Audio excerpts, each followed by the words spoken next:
So they don't know what's going on my phone. So my phone is about to die. I'm like, let me let it die. My homie sees it. He's like, yo, what's going on? He's trying to go in his mentions and click on the story, but I think I clicked on it first before my phone died. Clicked on it, and then AKA was playing my song in the website. Yo, 25K, my boy, you going crazy. DJ Smooth Live presents.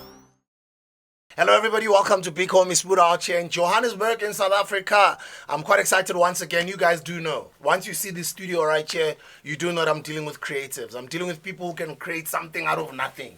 I'm dealing with people that can come up with words and make them rhyme on beats and come up with a flow that's just going to either inspire you, excite you, or even make you want to dance. He's a Sony signed musician. He's an international musician, and he's just came into the game a few years ago. A lot of people would know him from that banging single, the Pheli Makaveli. He's been making a whole lot of other music as well, and he's growing in the industry. And as I'm speaking to him now, he's telling me, yo, because me, I'm going into studio even tonight. Like, we're recording, we're making some music. What's up, Pitori?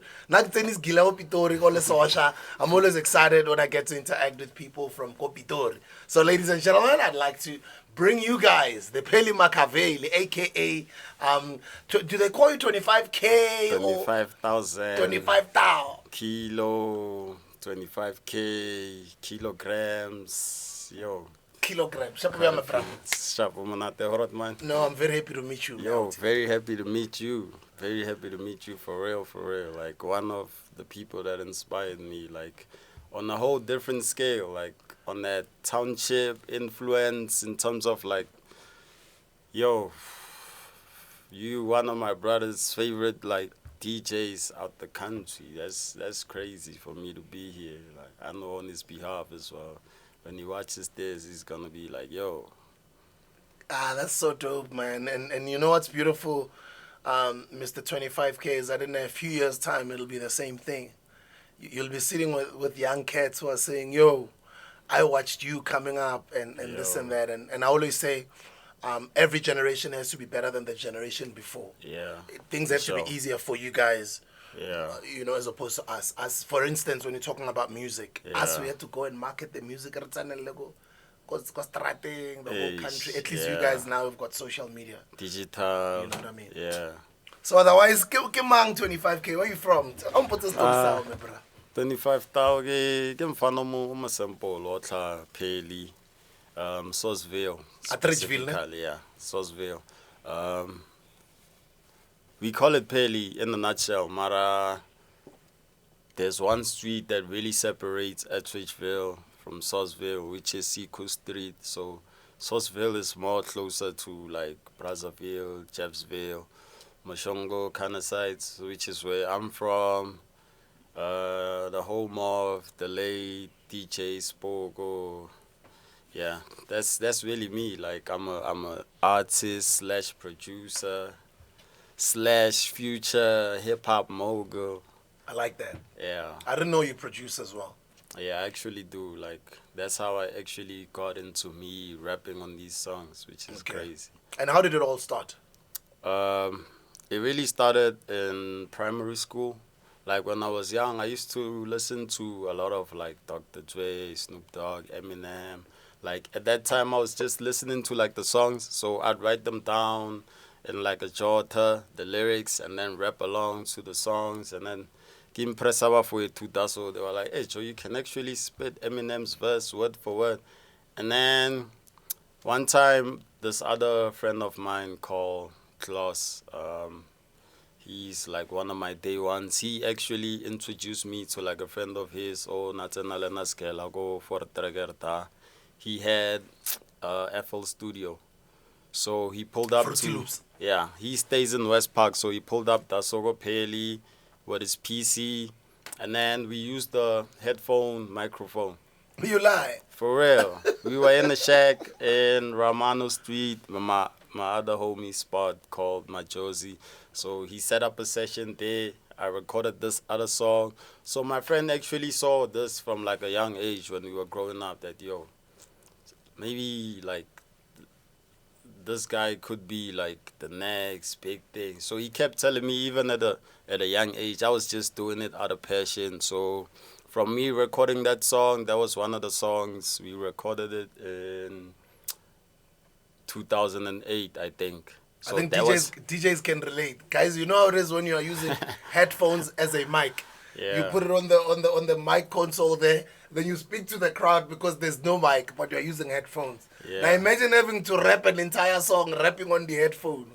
That was Yeah, improvising so on the highest level. that was the actual first song that I recorded, and then guys Sandela Manyora was Gela via Bluetooth, and then people were actually impressed. Or yo, you can actually make your own song. So my homie had that like A&R kind of mindset. He hit up T-Bag, who was doing the show, Elaya Mashaidi with somebody, and then Yeah. he was like, yo, my homie is really like killing out here. Like, you need to put him on to that Mashaidi time slot for a young interview. So the homie was like, okay, pull up. And then when we pulled up out there, like I was heavily influenced by Lil Wayne at the time. So Yeah. my raps really sounded like Lil Wayne. So the homie actually gave us like a platform. So there we had an interview, but the gems of that interview actually came off air, like after the interview. So the homie was pulled over by the OG that we pulled out there for Yeah. T-Bag. I still remember this conversation till this day. So he was like, yo, I feel you, it's dope.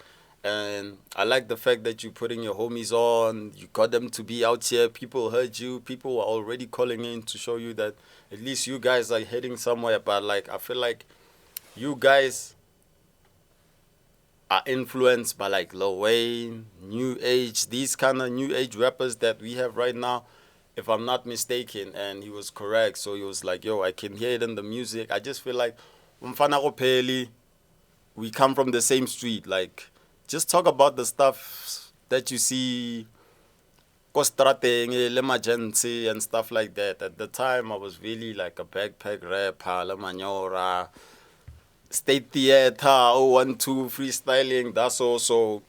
I was listening to a lot of Papoose, Chino XL, Immortal Technique. Oh, you were listening to real rappers. Yeah, so I was really backpack rapping. So at the time, like, one time I was in class and we used to write raps in our books. Like, the teacher would be like, yo, like, take out your notebooks and then write notes and stuff like that.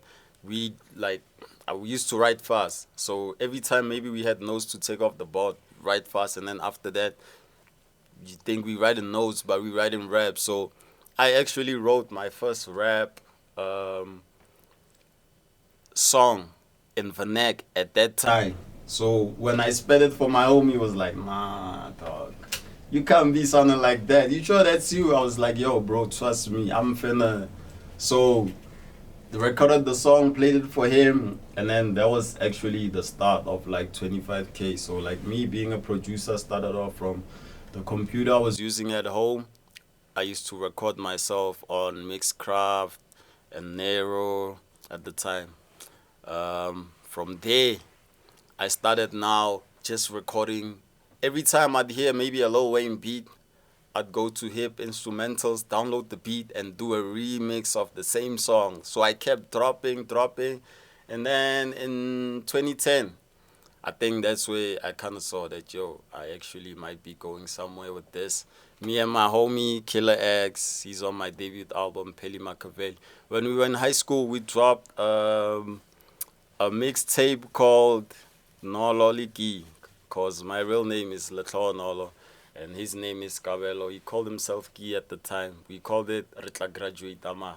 So we were wearing the school uniform from Lodium Secondary School on the cover. And then in the tape, we were talking about stuff that was happening in the hood.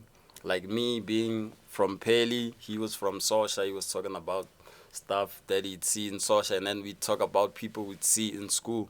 So that created like a market for us at school. People started demanding like for us to like to buy the music. Actually, they'd be like, yo, if you send me the mixtape, how much can I compensate you with? So I had the vision. Because I had a PC at home, I bought like 100 print codes. Yeah. And then I burned all of them with the mixtape, and then we dropped the mixtape. We were selling it in school. It sold out in less than a month. And then Wow. same year, I failed that year. That was crazy. Hey, Mama Give Zala. music. Oh, give music. Yeah. I must stop on music or pass. Yeah, Mama Zala was actually mad at me because that same year was when I was recording the mixtape. My homie lost the other one from the one who used to go to school, go for Trager. Yeah. We'd catch a bus at the same bus stop. So he lives up the street from me. He'd come down, knock on my door. Yo, let's go. So every time he'd knock, when it was like August, September, when we were writing like our pre-finals, yo, I was recording songs. He was like, yo, you're gonna get late for the bus, you recording song. So he'd even tell the friends at his school, like, hey, Joe, that man is going crazy. He's recording songs before we climb the bus. And then the talent show at school that year, me and my friend were the closing performance, yo. That stuff kind of blew up in school. So it started making rounds in schools in Pretoria, like Sosha, Pheli, Moms. So, but now at that time, people didn't really know the face to the music because we were sending like the stuff in Bluetooth. We'd be chilling with the boys, and then someone maybe is chilling right there. He's playing the song, but he doesn't know it's me. It's so my you, homies yeah. would be like, yo, this is the dude. They'd be like, nah, you capping. So from there, yo, I failed that year, and then I had to take like a break from music. So from Nagatia Dai Breaki, I started focusing more on like my academics because I was doing maths and science in school, which was pretty tough for the stuff that I was trying to do. So I actually managed to like do the music stuff when schools was closed and then focus on academics, and then I passed grade 11. I failed grade 11 in 2011, and then the next year I passed grade 11, went to matric. So in matric, me and the homie actually took a break from music. So it was like, yo, do you think, I remember me and him having a conversation. He was like, hey, Joe, let's say, like, do you think our music could take off like Bo, LES, and AKA, and Casper? I was like, my dog, me for sure. I really feel like after school, I'm going to be a musician. He was like, nah, you lying, dog. In SA, I was like, for real, my dog. He was like, nah. So after school, me and him, I started making beats in grade 12. I was making beats. So I was sending him the beats saying, yo, just rap on my stuff. And he was like, Joe.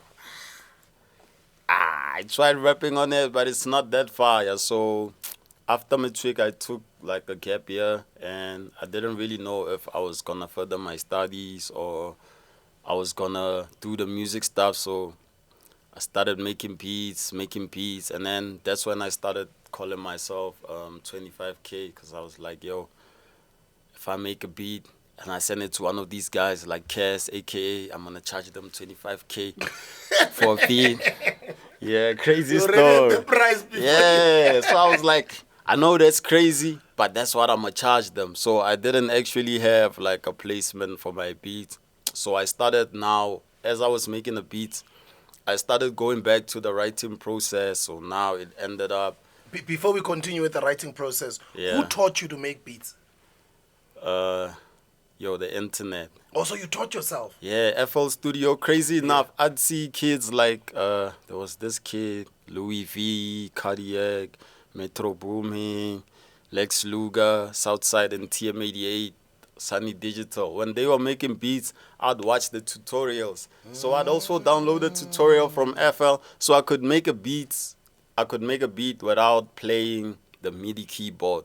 So I'd make a digital beat, but it sounded melodic at the time. And then over time, off of, like, I made a mixtape, and around the same time I made a mixtape, my mom was like, yo, are you gonna get a job, or are you, like, what are you trying to do with your life? And at the time, I really wanted to get a job because, like, I felt what my mom was saying, because she worked hard for me to be, like, because Lodium is like a An Indian English, community. yeah. So it's like an English medium speaking school, and So what is it? Lodium High Lodium Secondary or School. Lodium Secondary? Okay. Yeah, I actually went to the same school as Lamise. She was like, Oh, Lami's all with yeah, you. she was head girl when I was in grade 10, and she was in matric like grade. I think I was in grade 9. Yeah, grade 9. She was in matric.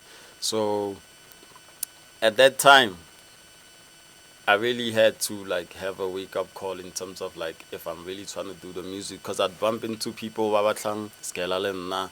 They'd be like, Joe santsane o ira music. I'd be like, Joe ke sa fisa le bile no ira di beat. They'd be like, what Joe Yeah, beat. nako. One tshwara And ntlalle I'm sure, pina. sometimes you'd worry a little bit, ne? Yeah. Or ebane ke tsena le bona, maybe se tsa masepala, ba bang ba le varsity, like, Yeah. hey, what's So going on with my that's life? that's where the wake up call. So the homie that I was close with, the one from Sosha, yeah, now he had a job at the time. So my other friend actually tried hooking us up with a job. His mom worked at the Department of Education, and then we got a temporary job, and then we worked there. And as we were working there, like I think it was a 4 week, yeah, I think it was a 4 week temporary job. So when we got paid, I was like, damn, like the amount that I got paid, like no cap. My homies were like, hey, Joe, off of hustling, I think we could have made more because we had to sometimes catch a train to get that. So go Hercules, see, Okay, it's Hercules. yeah. So, hey, from that, I was like, hey, Joe, hey, me, with half of like what I'm getting paid, we were supposed to go to homecoming. Like, I tried applying for homecoming artist on the rise, but I didn't get selected. So I was like, yo, since we're going to homecoming festival experience, me, I'm gonna take half of my pay.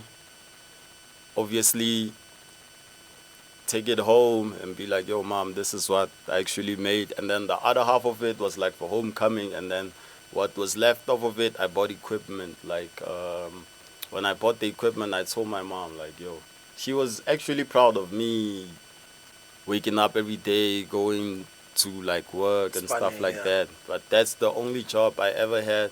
So from me buying the equipment at the time, like I was hustling, me and Klaus, like the homie, like he also took a gap year with me. So at the time when was this? I think 2014, yeah, 2014. So at that time, me and him, we started doing a young hustling on the side there because my uncle was like a hustler. So he put me onto a lot of stuff in terms of like, yo, gotta take care of the fam. Don't get caught up in the streets. Like, you gotta have it in the back of your mind all the time. Don't get tricked out your spot and stuff like that. So me and the homies started selling like a little weed here and there, just off of like To survive. yeah, the small money we were making. Like if we cop maybe a bag for like 100, we'd maybe make another 100 on top of it, like off of just hustling. And then the weed started transitioning into like the hardcore stuff. And then at that time I was too deep, like caught up in the streets because I looked up to my uncle because my father passed in 2007. Hey, when I'm I was sorry, in, man.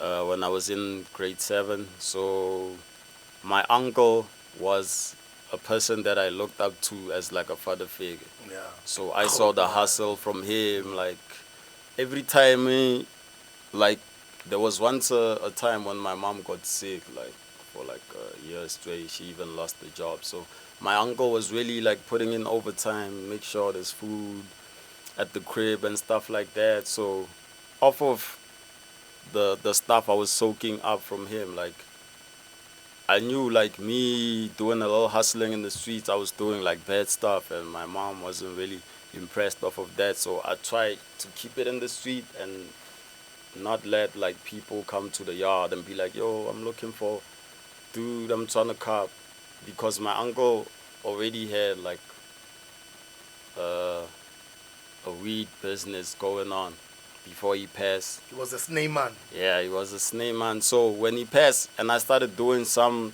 like that, like my mom started catching up and be like, yo, you're not your uncle. Like, But did you make the mistakes of getting high on your own supply, or you just only sell No, it? no.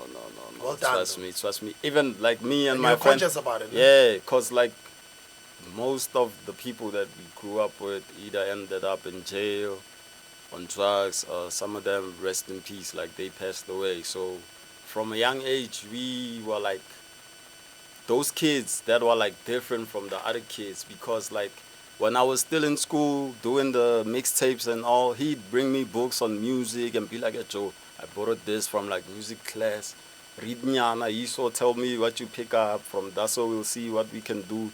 So off of the weed, I started getting into like the hardcore stuff. That's where my mom was like, "Yo, you need to like decide what you're doing with your life," because like I had like two near-death experiences when I was caught up in that life. Like the other incident, my homie almost got shot at. I got into a car accident, and it was just like a whole lot of hood. I don't know how to put it, Yeah, but like it happens when you're going through a wrong path. Those things will yeah, happen. like the And then and if you are lucky enough, it's when you have an epiphany before it gets yeah. worse. But So unfortunately, other people, they don't get yeah, they lucky don't. enough. They end Yeah, up being so in jail or losing their yeah, lives. so my wake up was like at the same time when I was still hustling in the streets. One friend of mine, his name is Karabo. He's my DJ, like till this day. So he's close with Vatot, our Galaxy Boy. Yeah. So Vatot was doing, Shout out to the Tots. shout out to They've been him, pushing. like I remember Galaxy from Boy. when I started MoFi, they were also around Yeah, starting Galaxy Boy. They've my been my pushing. foundation, Big Galaxy up, Boy. guys. Sure. Big up. So they were doing freestyle Fridays, trying to bring the back in the day, Cap CD Cypher culture back in the city. So his store in Hatfield, they were doing the freestyles there. So my homie used to go to like homecoming events, like FVIP for Galaxy Boy as well. So he kind of saw a space for me when I was still in the hood, trying to figure out what I'm doing, hustling, being in the streets, at the same time making these songs.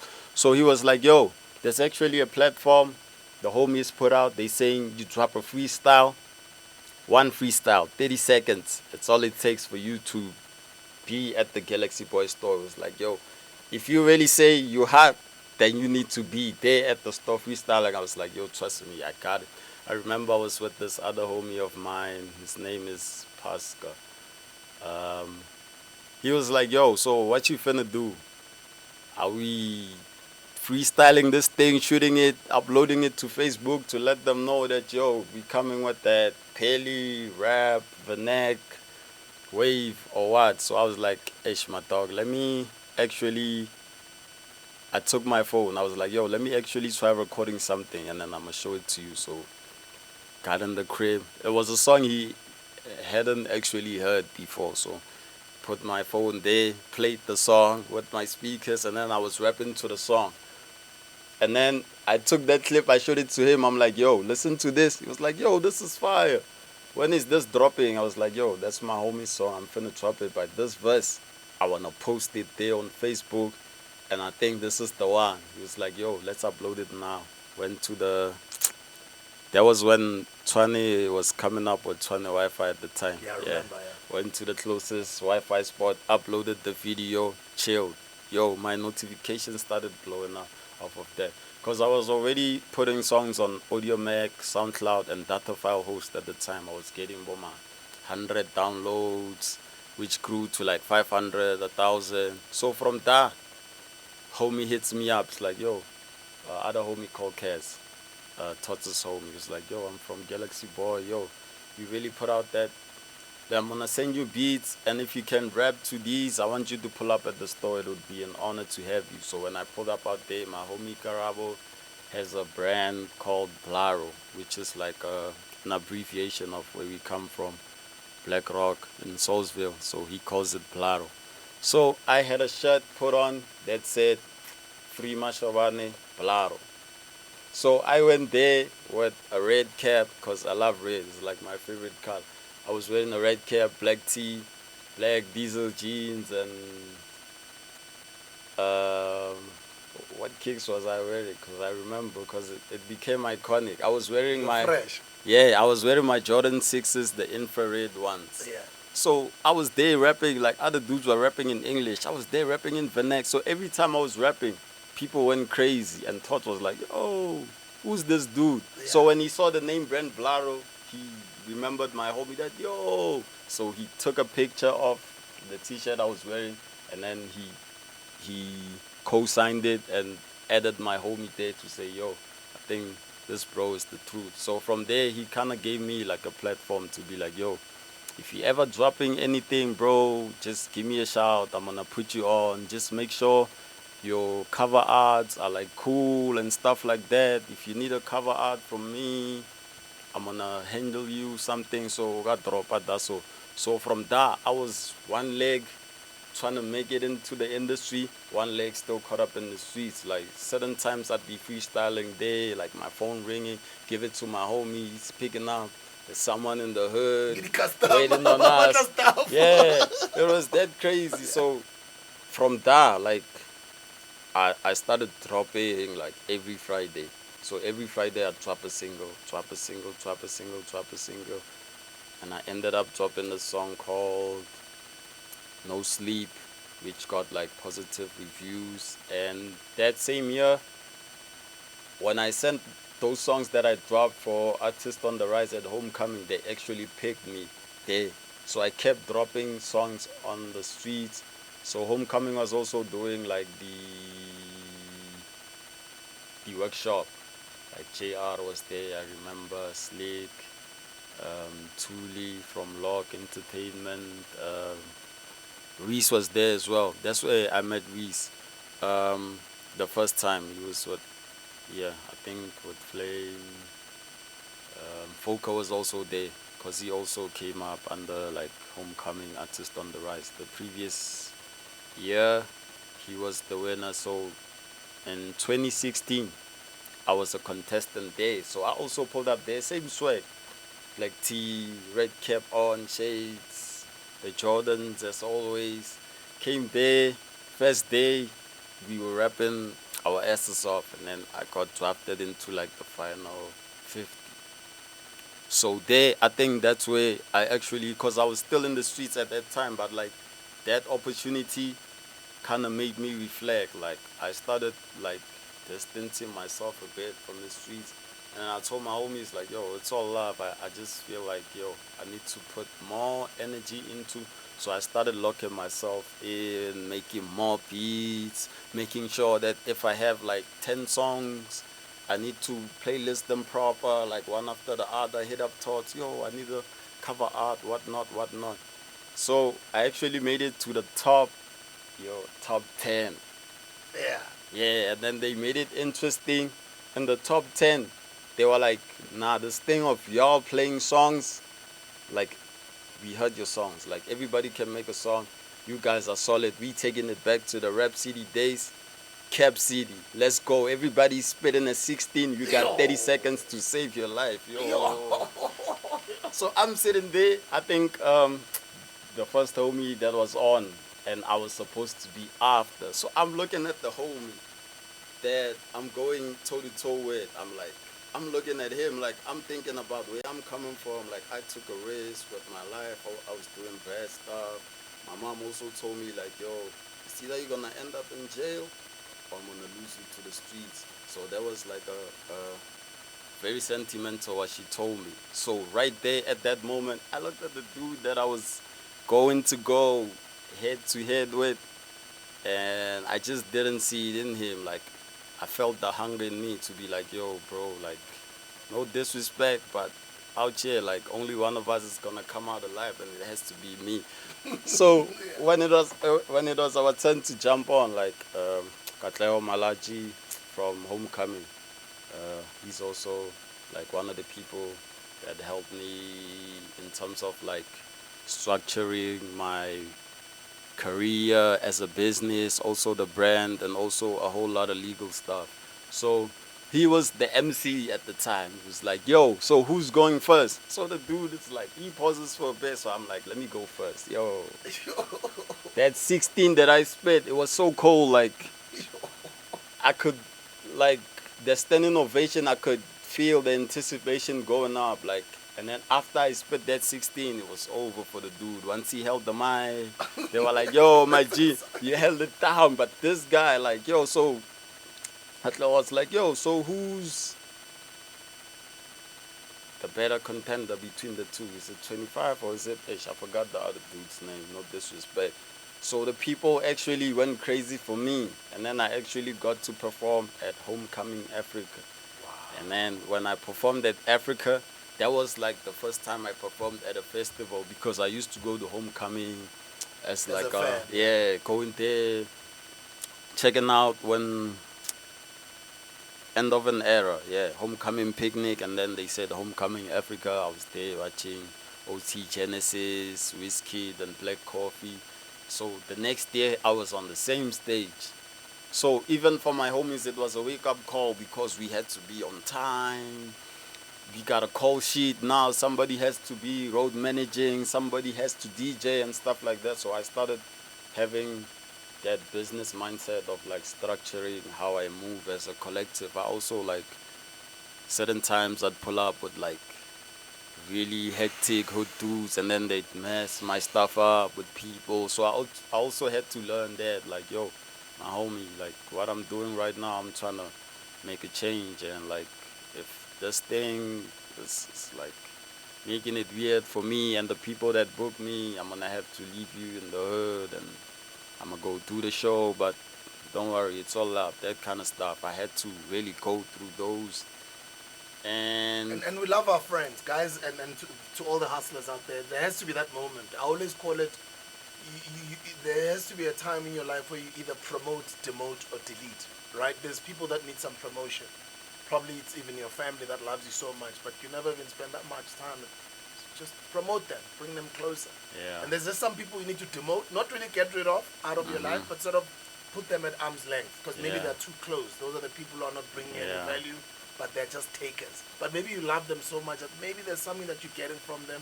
You don't want to entirely get rid of them out of your circle. You put them at arm's length. That is demoting. But then we all know there's some people that need deleting. Yeah. You know, because they're just here, they're just a number. Because you give them so many chances to say there's something we can do together. Yeah. But then maybe this person becomes a liability. Yeah, They're no dragging disrespect. You Like you know what I mean? I'm huge on giving back and Bafwe to like empowering the homies as well. I'm huge on that. Like most of my team is people that have been with me like from the jump. So that year, 2019, so I won Artist on the Rise in 2016, right? So after getting on that stage, it kind of gave me leverage to get bookings in PTA. And then 2017, 2016, 2017, 2018, I was doing shows, maybe go the Mams, Aman Skral, Sosha Chisanyama, Pheli, Hikula Boxing Day, being the opening act there, like earning my way up in the game. And then in 2019, like that's when I actually got to make my first break, Culture Vulture. So that song, I had the melody stuck in my head when I heard the beat. And I recorded the melody on my phone. I played the beat for my homie, and then I saw his face change. I was like, yo, you think that's crazy? You need to hear the melody I have for this song. Then he was like, yo, when are you gonna record that? I was like, yo, saved the session, left the beat as it was. I was like, next time we pull up here, I'm gonna play you the song. Recorded the song, played it for the homie. He was like, yo, this is crazy. You need to drop it now. But I was like, nah, you playing. Played it for my other homie. He said it was Thursday. He said, drop the song now. I said, nah, my dog. I think Friday is a good day because I was dropping singles every Friday. Yeah. So I hit up Tots. I'm like, yo, I have this other song. It's called Culture Vulture. And I didn't really send him the song. And he was like, let me do you a cover art. Send me the cover art. Now I had the cover art and the song. And I didn't even know how to upload to Apple Music and like all these digital platforms.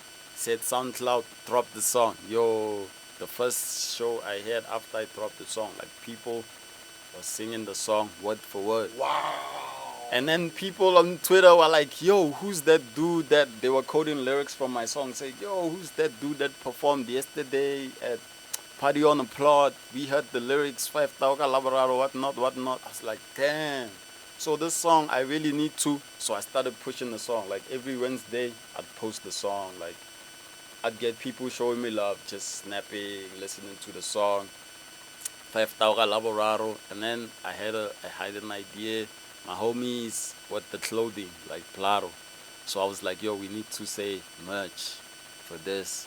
And I did a Vigil Ablo inspired 5,000 Lavararo t-shirt with inverted commas. And I put the Soulsville, what, Plaro, South Africa, Pitori, what. And then the tees started selling. The song is taking off. Every show we're doing is going up. Hey, now I'm telling that homie of mine, like, I'm like, yo, this song, I think it might be the one. We might need to like invest into this one. Like I see the other songs, but we might need to invest in this one. Crazy enough, we dropped the song in 2018 in December, right? Mid 2019, I opened F&B check account because I found out that you can link PayPal with F&B, Yeah. and then you can pay for like TuneCore uploads. Uploaded the song, said Apple Music link. So now I got introduced to that market of like streaming. So people now started reposting my stuff on Apple, and then it looked cool. So from there, off of the shows I was doing and off of like the little money I was making off of hustling, um, I saved up like 10K, and then I hit up Snow Deep. Snow Deep is like one of the pioneers of like broken beat kind of sound and piano in PTA. He's from Mums. I also did a song with him called Tamati, which is on a broken beat with team percussion around the same time. Hit him up. I'm like, yo, who shoots your videos? Like, I see your videos always looking crazy. Like, yo, there's this dude named Ayanda. He's also from Mums. Hit him up. I hit Ayanda up. Yo, my dog, I'm trying to shoot a video, but yo, my budget is kind of tight because I was a hustle at the time. Hit him. Like, hey, Joe, full of pockets for the jacket. Mara Joe, whatever, Joe. Even if the video looks cheap, I just feel like this song, one twat was like, ah, Joe, we can make it come alive. If I can hire a camera and we shoot for like 4 hours, maybe in your hood, we can make it go. But he didn't hear the song, so he's pulling up thinking, hey, I'm on my job, better go shoot that video for T-Man.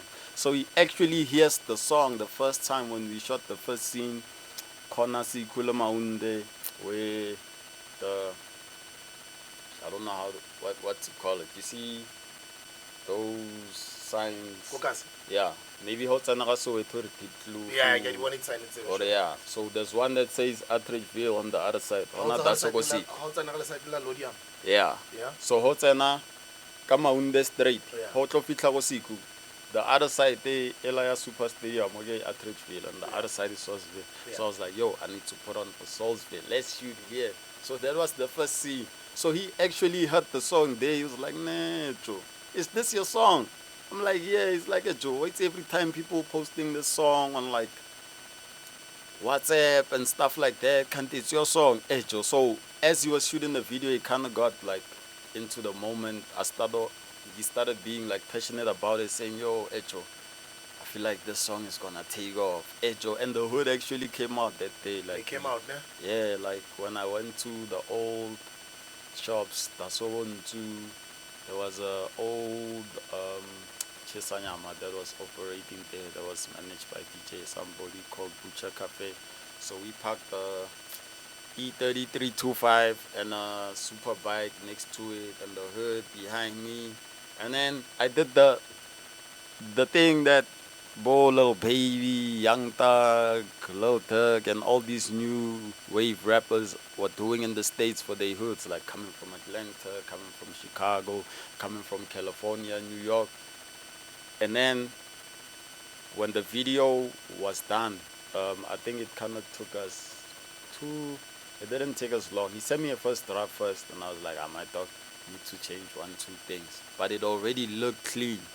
when he sent me the final cut of the video and he asked me, when are you dropping it? I think he sent it on Monday. I said, yo, Wednesday, I'm going live with the link. Upload YouTube Wednesday.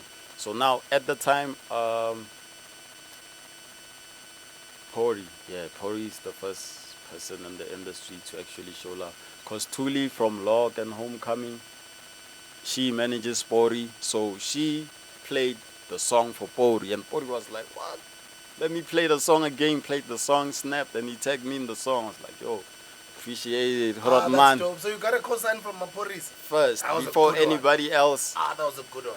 Dropped the song. Hey, when the song dropped, it was crazy. When the video dropped on Wednesday on YouTube, I think I had hit up Pencil from Pencil and Zing Master. So he was like close with like VG at the time. VG was at Channel O at the time. Nah, he was at MTV. Oh, sorry, MTV. Yeah, so they were submitting videos there. Before Universal, no? Yeah, so I hit up Pencil and said, yo, I got this song that I shot a video for. I'd like to. He was like, yo, I'm actually submitting a video. Crazy enough, you hit me up. This was in Jan. I'm going to scoop you up. You're going to go to Hyde Park. Go to Hyde Park. Give him the USB. VG takes the videos. We fill out the forms. Submit, right? But I'm sure in his mind he thought those were like Bacardi, piano kind of music videos. Yeah. I thought it was and dance. Then he played that one. He said, nah. So Garrett called Pentel and he said, yo, who owns the video that you just submitted with the 25K title, Culture Vulture, whatnot? Pencil hit me up. He's like, yo, MTV is wilding for that thing. They saying they playing it tomorrow on Thursday, but they're going to give you like a spanking new day. They're going to play it till Friday to see what the viewers are saying. And then you're going to get like a standalone premiere with the spanking new. So he was kind of proud at that because I also look up to like, it's also crazy. I'm also tapped in with like the OGs from my hood, like Bopentele, Mapentani, even on the rap side. Like I grew up listening to Wamajava, Basemark. He also did some stuff, Lewo, Kulichana, Letswaka. So I was listening to those guys, and that's where the inspiration and like my style of rap really comes from. Fast forward, when the video actually played spanking new, the other time we were doing a show at 442 and 012, 11 o'clock. We just finished the show. My phone is blowing up, but it's gonna die, right? So I'm telling the homies, I need to charge. They're like, oh, what, Julian, not charge? Because it's one iPhone cable in the car and everybody's trying to charge, right? And you have to... Yeah. So they don't know what's going on my phone. So my phone is about to die. I'm like, let me let it die. My homie sees it. He's like, yo, what's going on? He's trying to go in his mentions and click on the story. But I think I clicked on it first before my phone died. Clicked on it. And then AKA was playing my song in the website. Yo, 25K, my boy. You're going crazy. Damn. I look at that. My phone dies, right? So I charged my phone because the homie saw that, yo, it's late now. We on our way to Pheli. My phone is charging. Tuli hits me up. It's like, yo, check your Instagram. Like, you up now. So I'm looking at my mentions. They going up. When I get home, my phone is still like, I think I had like 15% to be precise left. Uncharge my phone. Homies drop me off. I get in the crib, charge the phone. And then I'm like, yo, getting ready for bed. I'm like, damn, my phone rings. But I'm like, what? I check my phone, it's an unsaved number. I'm like, nah, I leave it. But something says, yo, just pick up. Who's calling you so late? Like, maybe the homies are calling you from a different number. Pick up the phone, Keenan's like, yo, my boy, what's up? This is Super Mega. What the? I was like, that's dope. AK showed you some love. Yeah, he was like, yo, so what you on? Is your number on WhatsApp? I said, yeah. Instead of WhatsApp, FaceTimes me. FaceTime answer, yo, it's the man himself. Like, yo, that song is going crazy. Carrick actually passed me your number, like, yo, what are you doing with the song? Because at the time, I was already working on other stuff. And it was like, the song, which song? It's like Culture Vulture. It's like, man, the song, I feel like I just shot the video. It's out there right now. It's like, yo, if you really would like me to jump on it, it's a pleasure. This is super mega. Yeah. So he's like, I'm gonna send me the beat. I'm gonna do a verse for you. I'm thinking like, You won't. yeah, but even if it's that, it's already too much that he's showing love, right? Yeah. I send him the record, I'm chilling. So the homies are like, Joe, that man snapile Joe, bila. At the same time, like, KO also showed me love. Casper also showed love. Like, people were starting to pick up on the sound because it created a whole wave after that. And I feel like... And all the big guys are... Yeah, so showing you I feel love, like yeah. that song is actually one of the songs that created the new wave of, like, hip-hop artists in SA, because when I was in high school, after high school, the hip-hop that we were listening to in high school, it was Bo Elias, Bo Magzi, The pro. Bo Mega, Bo Pro Vepe, and all that stuff. And then, kadi 2013, 14, Bo MT, ne ba dropa di couldn't, Bo Risi. So, Casper. yeah, those were the cats that we were listening to. So at that time, when it took him 2 days actually. The first day, the homies were like, yo, what's up? You think that man, if you send him, he can send you a verse and stuff like that? That same day, when I went to the crib, when we split up with the homies, he hit me up. He said, yo, send me your email. I'm going to send you the song, right? Send him my email. And it was, when was this? It was on Friday. That's when he said he's going to send the song, right? No response from him. So I'm like, should I call him? Should I? So I'm like, nah. Saturday, he hits me up.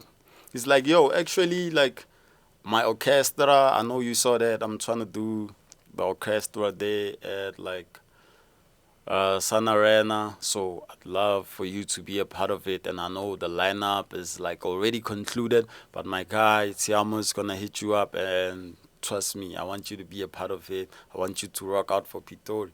So I'm telling the homies, yo, we're doing orchestra. That was like, yo, that's crazy. So from there, on Saturday, he hits me up at night at around 12. He's like, yo, I'm about to record the song. So I'm like, damn. He's really doing it. Yeah, so now I'm playing the song. I took down my verses of the song from the project. So I'm playing the song. Thinking, yo, if he really does the verse, how is it gonna sound? Like, yo. I think I slept. He calls me early in the morning, 5 a.m. I missed the call, right? Yeah. When I call him back, I said FaceTime. When he answered the call, he's in studio, he plays me the verse. Yo, so when it gets to the hook, he starts it again. He's like, yo, it's too much. I gotta play it for you one last time. He plays it again. I'm like, yo, this is crazy. What's going on in your mind this time? Like, that was like a very sentimental moment for me, because, like, I really look up to, like, cause Vocas, Little Mega, it's like you. Like, when I was young in primary school, like Brown Dash, like all that stuff, it was causing waves, like, in Pretoria.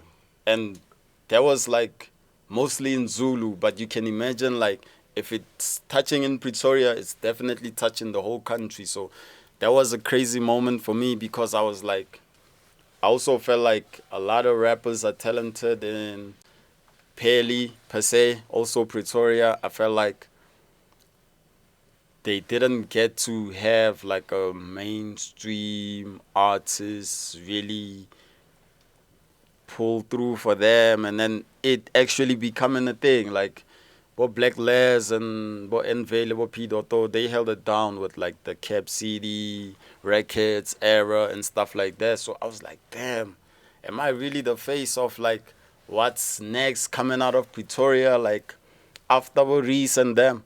So I was like, yo, this is crazy. He sent me the steps to the first same day, right? And then he was like, yo, my boy, that verse is my gift to you. So whatever you do with it, like, that's on you. I don't really want none in return. If you're trying to shoot a video, like, I'm all in. Just let me know. Hit your guy. I'm gonna hit my guys and let them know what's up, right? Pulled up to the orchestra. That was crazy. Like, I was in the dressing room that was next door to him. Pulled up there. That's when I met MT. They were playing FIFA. Actually got to meet him. He was with the family. Yeah. Cairo was also there. Elias. Like, it was just good vibes. And Bo, Rich Mahog, and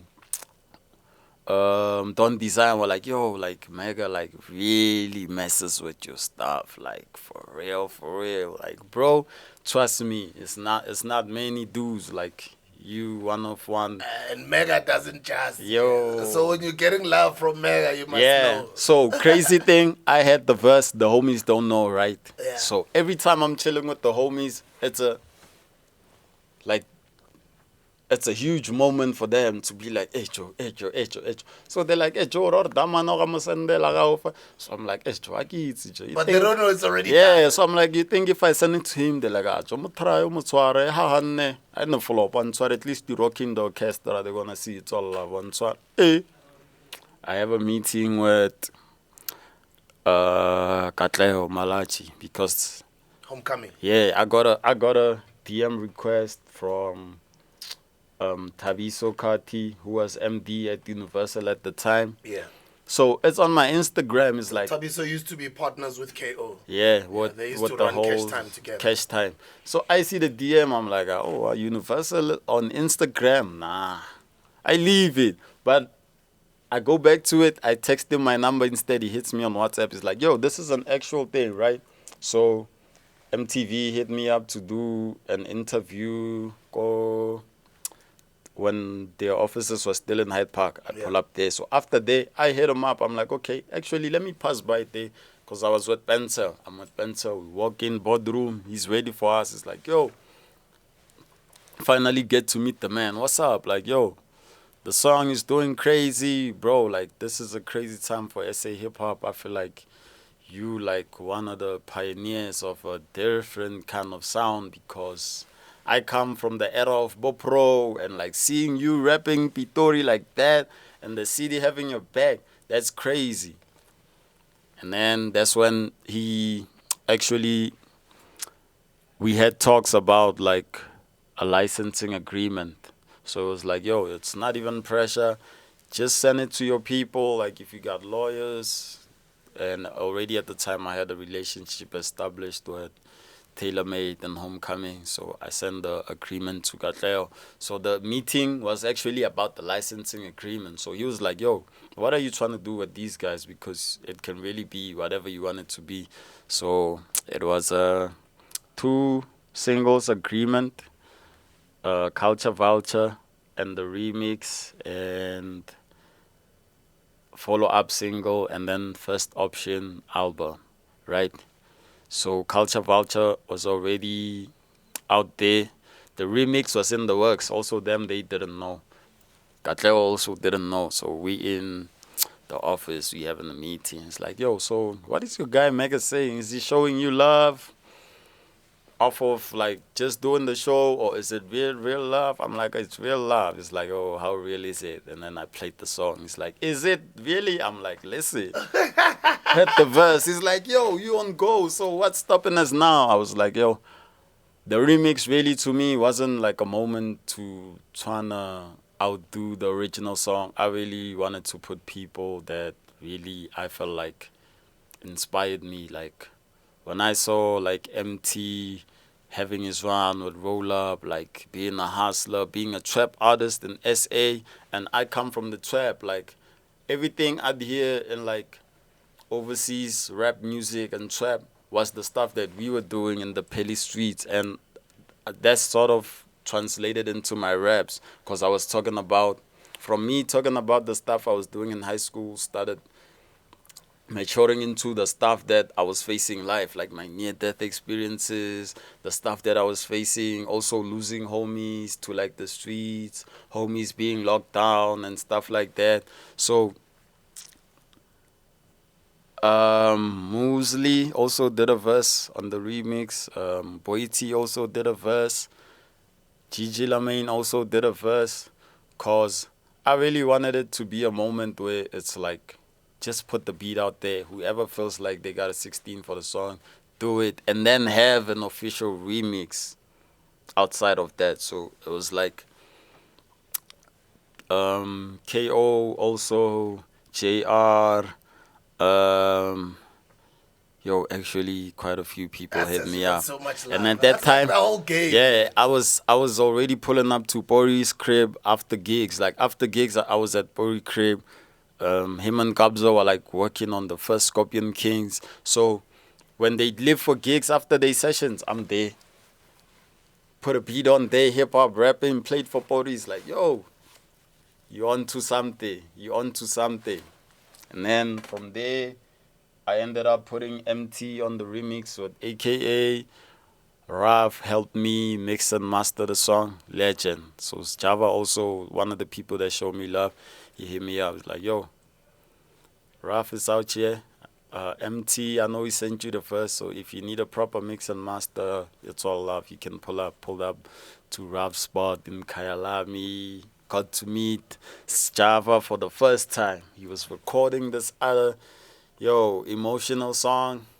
And then we got to like have a chat, blunts, and then Raf, I sent him the sabs, loaded them up, and then asked me for like a reference of how I want the song to sound in terms of like trap.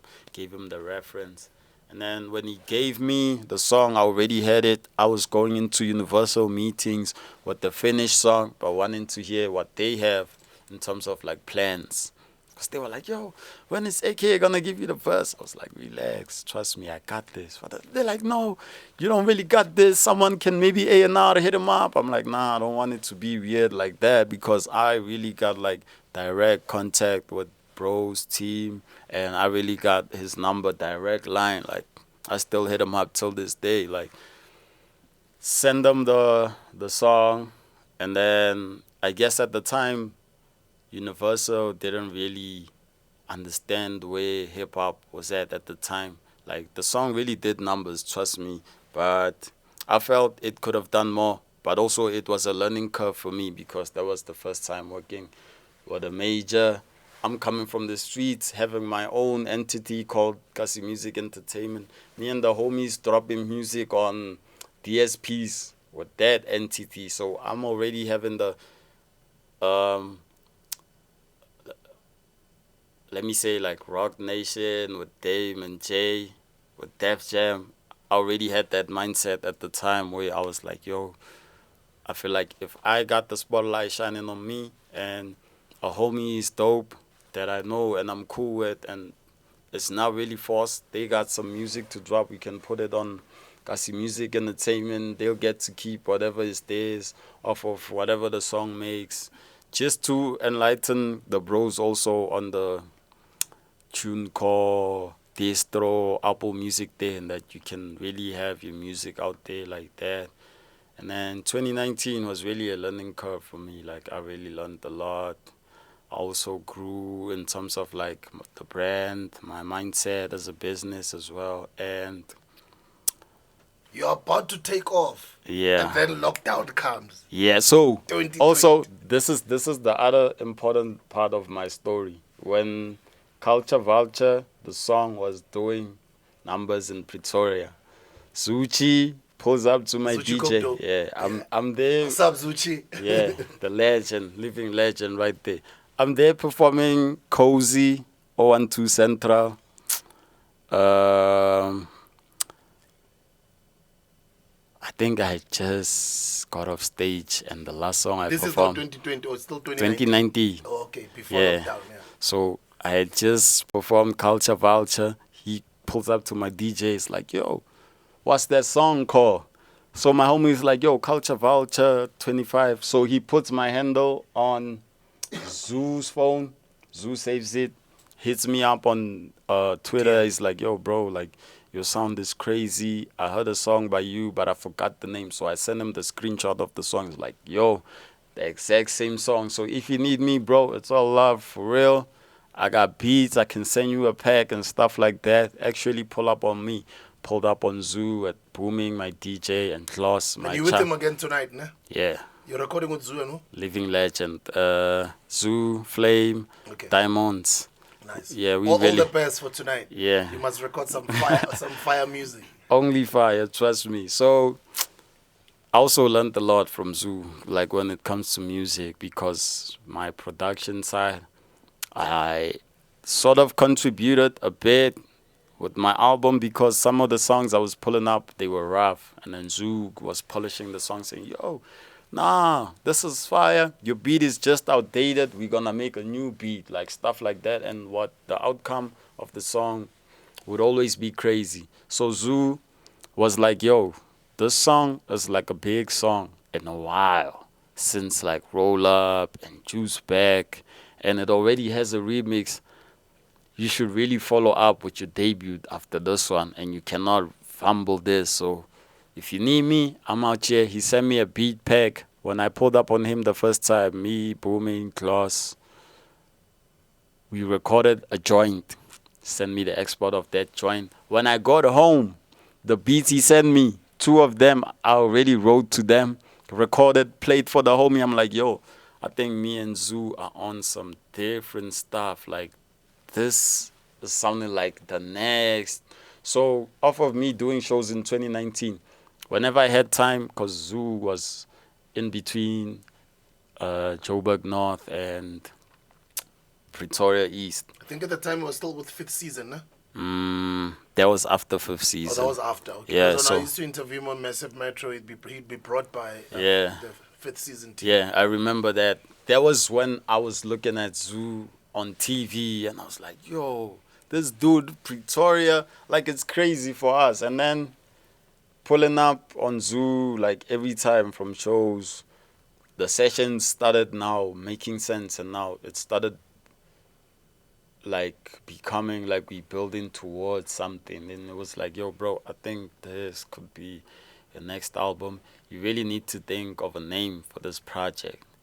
And I was like, I didn't really know what to call it. I asked my homies, they also didn't know. So I was like, but I was already coding Tupac a lot in my music, because in the west of Pretoria, we have this thing where we like, yo, Pheli is the west.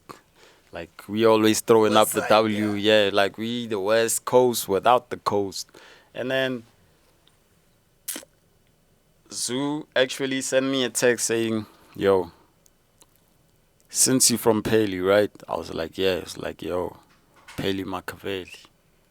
And that was like the end of it. I was like, Pheli Makaveli is crazy. So once I had that name in mind, the songs that we were making started making sense. And that's how the debut actually came about. And then lockdown happened.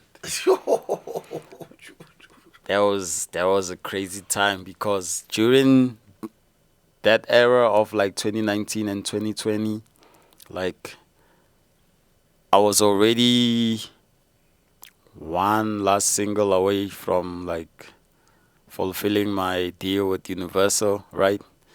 Gave them the single during lockdown, it dropped, and then that was like the termination of the licensing agreement. Played the album for them, but I guess they didn't hear what me and Zoo had visioned for the album, right? So Zoo was like, yo, we could either do this indie, because I know you're not a person who's like all over the place. You really focused and you take your time with things. So whoever pulls up, we can really pitch the album for them. If it's worth it, drop with them, or we can drop it independently. But for now, I think the album is complete. The last verse we got as a feature on Pheli Makaveli was the Reese joint, because when I sent him the song, his dad had passed, so he was like still reaching out to me. We were having conversations, because I met him when I was doing Artist on the Rise, and we'd bump into each other at shows. He was like, yo, like, trust me, bro, for sure, I'm going to handle the verse. Send back the verse on my way. Like, you see how we doing this interview now, and then I got studio with Zoo later. On my way to Zoo's interview, they sent me the verse to that song. From Reese. I'm playing it in the car. Reese the king. You Yeah. know you are a king, bro. For real. That's When I first met him at, I think it was DJ's for Breakfast. yeah. This is before we started Massive Metro. Crazy. From dude. then on, I knew that I'm a fan. Yeah, Till another today, I'm another a living slide. legend in PTA. So he No was like doubt. the king, and I guess I'm the prince of Pretoria right now when it comes to the rap scene, because I feel like after me there's gonna be another dude coming out sounding like 25. There's gonna be other dudes inspired by that dude. So I feel like what I'm contributing to, there's a whole legacy behind it. So I'm trying to also be here and like not make it weird at the same time, because in Pretoria we never had the Josie thing where it was like, it's always like if you Sasha, it's Sasha. If it's Pheli, it's Pheli. If it's Moms, it's Mom. So I was one of the dudes to like break those Chains. barriers. Like I was performing in Moms before Pheli caught on to me.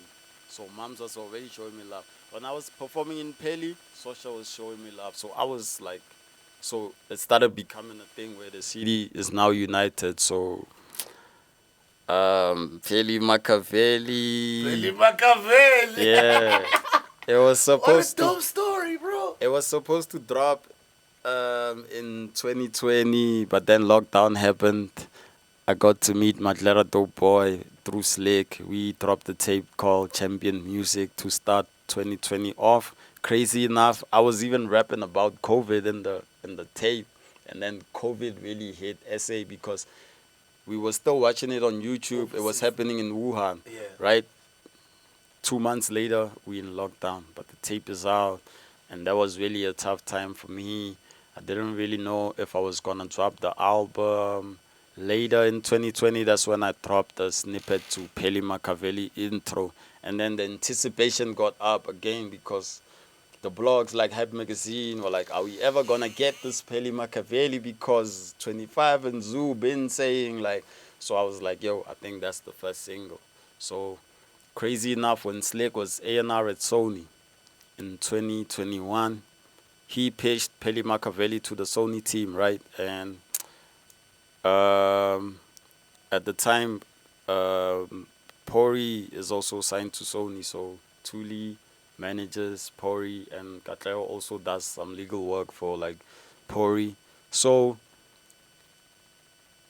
he was like, we can do this project however you want it, like however you want to drop it, trust me, I can get there kind of deal for you, or I can set up whatever you want for you and your entity to drop it like that, and make sure both parties are like happy with the project being out like that, right?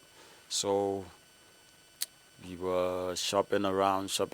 I was having conversations with Africori, the independent stables, and then when Slick pitched my album to Sony,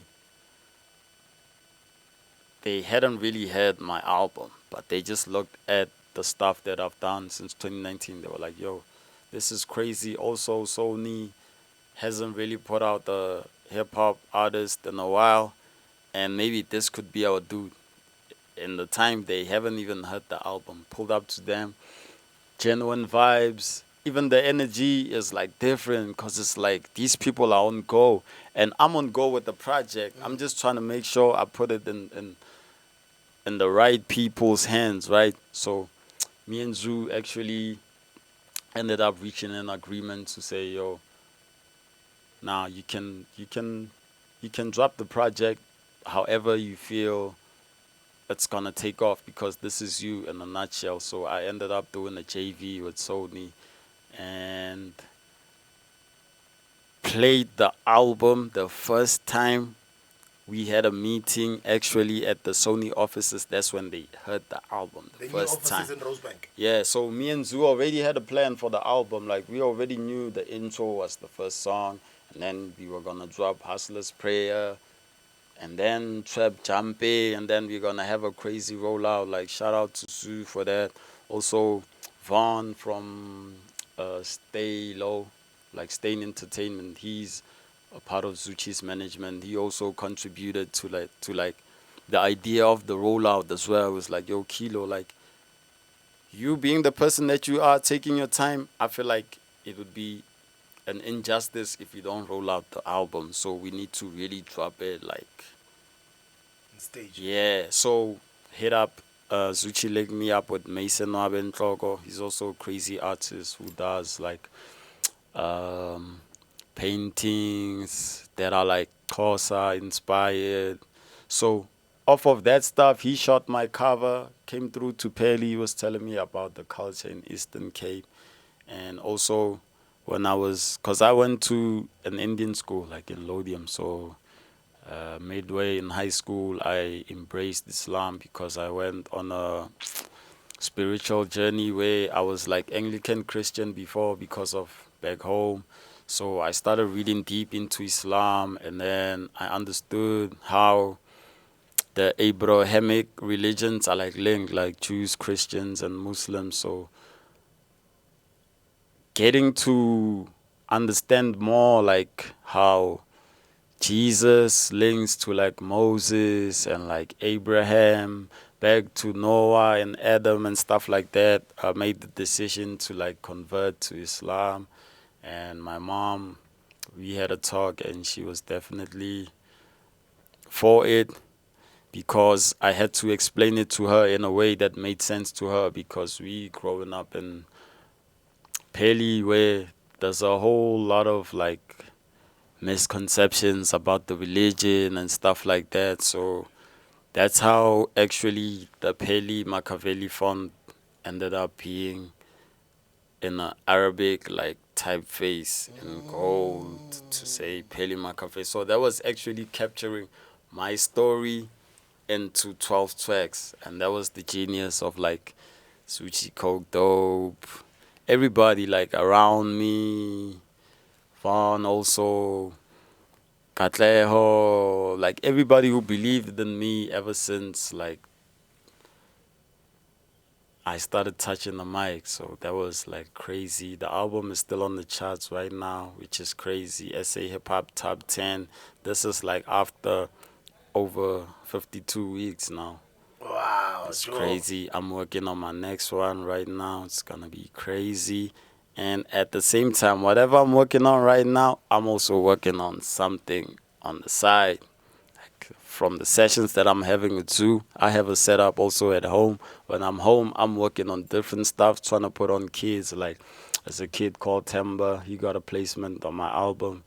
There's this young kid called XXM as well. They are part of Zoo's entity called Piff Audio, because he's also like off of the sound he creates sonically. There's kids who actually listen to his beats and they making like crazy stuff, and those are like the new wave producers for SA hip hop and trap music. So I'm also doing a few joints with them, doing songs with I'm really doing songs off of like, it's really an energy thing to me, because it's like I really gotta mess with your sound first. I really need to understand you as a person, and then the music just comes automatic after that. So I'm doing songs with, I can't disclose now, but yo, the music I'm making right now, like I'm in a good space right now, mentally as well, because COVID did a toll on us, and I feel like also we don't really talk about mental health in the industry, because I believe we come from different backgrounds, but like also me to have like a tough foundation didn't really come from like I had to get tough love in the industry for me to get that. I already had tough love off of like seeing bodies in Soulsville and losing my dad and like being caught up in the street life. Like that's really my tough foundation before I came into the industry, and then I had to learn like you have to move a certain way, like the street stuff, you need to put it aside a bit because Not the a bit. business. You have to put it aside. Yeah, nah, a bit, because you know why?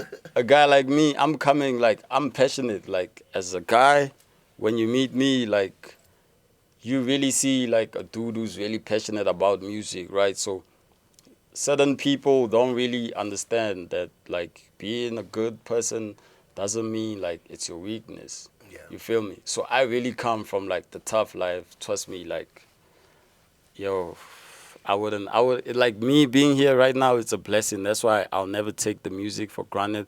Like, also my homies know I'm not into no reckless stuff like drinking and driving and stuff like that. I'm always the guy who's, whenever my homies are out of place, I'm like, yo, nah, you feel me? So I'm that guy. So certain things in the industry that you do, certain people will think, yo, this dude is soft because of the passion in the music. But you don't understand that, yo, my G, I'm actually here from the streets, you feel me? And I'm not trying to go back to that life. So there's always a fine line between that where it's like, now I gotta let the person know that, yo, my G, it's not a game. Respectfully so, to be like, yo, dude, I'm not out here trying to play games. I'm not with the weird stuff, like, trust me. So it's like the health, the mental health thing, I think it's like also me, like later in 2022, like mid 2022, I started like hitting up like a counselor and like having these sessions to like talk about my childhood, because most people that I meet, they really come from the mud, but it's different compared to mine, because mine is like full of traumatic like incidences. Like I've seen death at a young age, like all that stuff. Like when my granny passed, I was still in primary school, but she really passed away in front of me, and I thought she was taking a nap, like stuff like that. There's a To lot of me, things for you to deal with. yeah, to me it's really like a normal day, but like slowly I started to Understand that it's realize actually like, not normal. yeah, different people are dealing with like different problems. So it's like COVID actually was like sort of a setback, but like for a bigger comeback, because mentally also, before I released my album, I had to let the stuff go off my chest, like having those conversations with my counselor, and then she's hitting me up to follow up. So I started to understand now, like certain things people see in the hood, they not normal. So also it's like in the industry, when you get here, you kind of see the industry from the outside, and it's not what it is. And I don't think, I don't think a lot of people are prepared for that. So I'm actually one of the people that can be like straightforward to you and be like, yo, the game is like this, my G. You got to protect your own, but at the same time, it's a business. If you're coming from the streets, you got to put the streets aside and don't let it mix with the how you move, the people you keep around you, where you trying to go with it. There's like stuff like that. I feel like is really slept on in SA, because a lot of people that blew up in lockdown, it happened digitally, because we were really in the streets, like from selling the CDs to actually being out there. A lot of people that blew up during lockdown, and then lockdown is slowly phasing out, and now the new normal, we back outside. So they don't really know how the industry operates, and like they think it's this, but it's really not, and it's so Yo. yo. Thank you, bro. Nah, it's I a love pleasure, how hot man. you are able to narrate your story.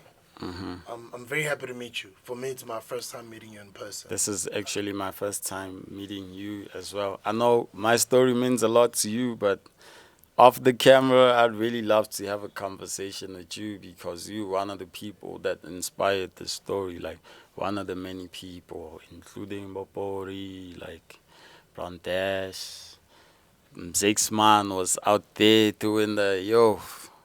That was a crazy time for me. So when I sum it up into how I approach music right now, I'm actually inspired by all you guys in a nutshell.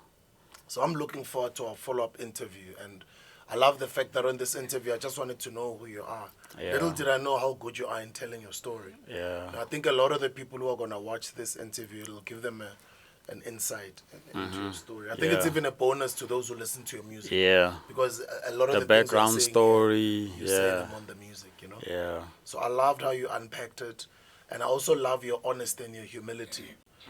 in saying I'm a student of the game. I'm new, Yeah. I'm learning, and I'm appreciating all the love that I got from some of the guys who are already on. Yeah. And just also in mentioning them by their name and just showing, paying Showing homage. gratitude and Yeah, love. Yeah. it's very important. Yeah, And for real. just keep that humility in the industry. I do know that sometimes it's tempting where you kind of feel maybe some people mistaken your kindness Yeah. for butlaela or ngaro Yeah. sithipanyana. Yeah. You mustn't feel like that.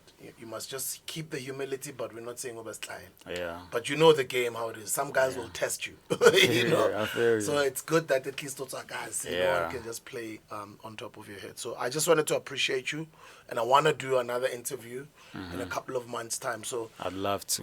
let's let the story grow again, Yeah. and then After my next drop, for Yeah, sure. and then catch for up, sure, yeah. we need to. so thank you It's for very spending important. your time with me and Nah. sharing the story with me. It's a pleasure. I had to clear my whole day, leave studio for later on for me to be here right now because this means a lot to me. More than you could actually think about this. Like, from me telling you my brother is a big fan of you, like, I'm one person who's like, I really look at God giving me a second chance to be here. Like, from me being a kid in the living room in the hood, watching you on TV and me being here right now with you is like a blessing to me because it's like full circle. Because it's like you inspired me. Now I'm here with you trying to tell my You story. inspiring my kids. Yo, you know what I mean? yeah, for and By it the should way, be. my daughter's your fan. For real? Oh yeah, she listens to your music. Yeah, shout out to her as well. So I'd really like it to be that after me, there really comes like 10 generations after me. There's a kid who's gonna come here and be like, yo, when 25 was still in Sourceville putting out them little songs on SoundCloud, yo, that kind of gave me the vision. Like, that's what I would love to leave as a legacy in SA. And it's a work in progress. Like, I'm working towards it now. Like, where I'm at right now, it's not where I'm really trying to be. So This I'm is the trying. beginning. Yeah, we trying to take it like out the country and like tour the world and get to meet like other artists that inspire me in the States, and I know it's possible. So Of course, bro. Yeah. It'll all happen. for real. Now I'm just excited that I'm meeting you in the beginning. So also Yeah. to let that. Eish. When I watch Yeah. this interview, I'm like, this is when he was starting out. Yeah, and those that know me, they know I'm a real one. I don't forget where I come from. When I'm in the hood, it's not weird. Like, I'm a real one. I'm really tapped in the hood. But also at the same time, I'm trying to let them know that, yo, I'm doing big things for us as the hood. So certain times when I'm not there, it don't mean I'm changing up or I'm switching up. It's all love. Like, I call my homies. I'm in studio. Whenever I get stuck, like writing raps, and I really think about my homie, I hit him up. Yo, what you up to? Hey, Joe, how's the chance? Hey, Joe, hey, hit my mom's, check on the fam, you feel me? So I'm really like one of those people that really, and it's like certain stuff you can't really fake. Like, that's really who I am, because that's how my mama raised me. So like certain people see the image on TV, but when they bump into me in real life, it's like, yo, like 25 is one of the most humble dudes. Yeah, you're really chill, bro. Yeah. People used to say that about Pro, like, it's just this chilled guy who's just humble. Yeah. But hear him on his music. Is it the same person? Yeah, because it's All of like the music is certain, snaps, certain bro. people will be like, eh, I can't really pull up on Chalk 5 like that. Yeah, Let me but just... and And then when I'm like, Joe, pull up. Hey, Joe, Dintang. Joe, Monat. Joe, Style. Hey, Joe, let me also make music. I'm like, for real. Hey, Joe, Mbontemo. Hey, Joe, I'm gonna put you on Twara, Joe. If it's fire, let's meet at the top on Twara. Those kind of conversations. And sometimes that's really how I do my features as well. It's not about who you are. It's about if the music is fire. Like, if the music is fire, trust me, I'm gonna jump on the record, and it's no charge for me. Like, with the platform that I have, I'm gonna really put it out there to make a difference in your life. Ladies and gentlemen, Pheli Makaveli, 25K. Last words maybe to young cats, aspiring musicians out there, you know? To the up and coming, specifically in PTA, like, I know it's kind of tough when you're looking at the game, or Pheli ta, or Sosha, or Mamsi, and then You got a Chalk 5 out here doing his thing, representing the 012. It's really possible for you as well. Like, also, now things are different. I come from the era where I was selling mixtapes from Prinko CDs. Like, pirating my own music to me now dropping on all these digital platforms. It's really possible for you if you really invest in your craft. Like, here's my chat. You don't really need to be a rapper. Like, you could be in the hood, but you aspire to be like a doctor. You could really, like, off of the low that you have, small laptop, Wi-Fi, thing, access internet, get the information that you need, put in the work, consistency, you feel me? You're on your way to become whatever you aspire to be, because that's really how it happened with me. Like, investing into the craft of, like, buying the equipment, having to respect the equipment, to know that, yo, when I'm recording music, this is what I'm doing and stuff like that. And then over time, it became an actual thing. So whoever you are, wherever you are, it don't matter where you come from. You can literally, like, use whatever you have. Like, and also the people that you keep around you is very important also, because that's your support structure and also a representation of who you are. So you need to be around people that empower you, people who will call you out if you're doing something wrong, not people that will gaslight you to do the wrong stuff, because it looks cool doing wrong stuff, but, like, there's consequences to that. And, like, trust me, I've seen it firsthand. I have friends that are not here with me right now. Other friends are locked down, and it's all love with them. Even, like, when we follow up having these conversations and I'm out here representing them, it's like, hope I can inspire a kid from whichever township it is in South Africa. It's really possible to be, like, whatever you want to be. Trust me. Choco 5K, the Pheli Makaveli. Great to meet you, bro. Great to meet you too. And I'm proud of you. Yeah, nah, for real. Yeah, so one day, since I get talk about it, Yeah. we'll have an interview. They're gonna know the living legend. It was like, yo, young goat on his way with the young goat, having a sit down. It's goat talk. You feel me? Love you, bro. Big up, and thank you for making your dad proud wherever he is. Yeah. He's proud of you. I lost my father as well. For sure, for sure. Sadly, 5 years ago, 2017. Yeah. So I do know. It doesn't matter what age you are. Yeah. The pain of losing a parent never goes away. Yeah. So we talk and continue to make your parents like us here. For sure, for sure, for sure. 1-2 to the world. Thank you, son. For life. Thank you, guys. See you in the next video. DJ School Live presents